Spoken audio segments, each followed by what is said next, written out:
Welcome to MD Bytes. இந்த வீடியோவில் நம்ம அப்சல்யூட் செல் ரெஃபரன்சிங் எப்படி எக்ஸலில் பண்ணுறதுன்னு பார்க்க போகிறோம். இந்த ஒர்க் ஷீட்டில் நியூ சேலரியோட வேல்யூஸை செல் C2ல் கால்குலேட் பண்ணுறோம். அப்புறம் அதே ஃபார்முலாவை காலம் Cயில் இருக்கிற மற்ற செல்களுக்கு காப்பி ஃபார்முலா பண்ண போகிறோம்.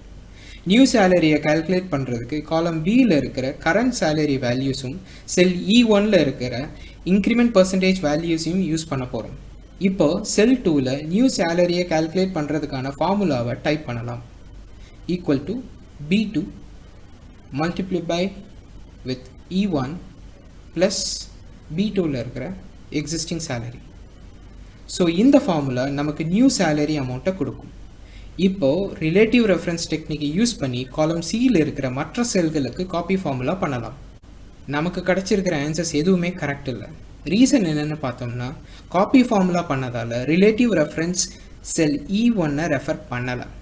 இந்த இஷ்யூ சால்வ் பண்ண செல் E1ல் நம்ம அப்சல்யூட் ரெஃபரன்சிங் செல்லாக மாற்றணும். ஸோ இப்போ செல் E1 எப்படி அப்சல்யூட் ரெஃபரன்சிங் செல்லாக மாற்றுறதுன்னு பார்ப்போம்.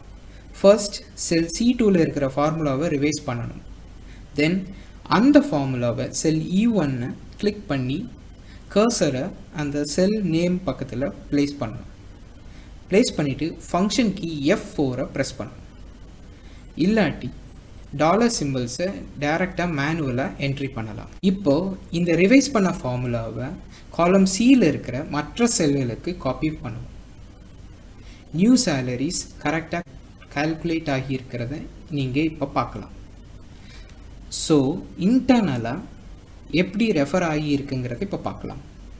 இப்போ ரிலேட்டிவ் ரெஃபரன்ஸ் ஆகியிருந்த காலம் ஈயோட செல்ஸ் எல்லாமே செல் E1 மட்டும் அப்சல்யூட் ரெஃபர் பண்ணியிருக்கு.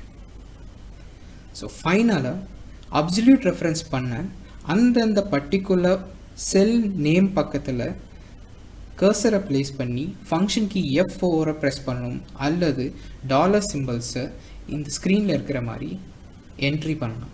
ஸோ இப்படி பண்ணால் அப்சல்யூட் செல் ரெஃபரன்சிங் ஒர்க் ஆகும்.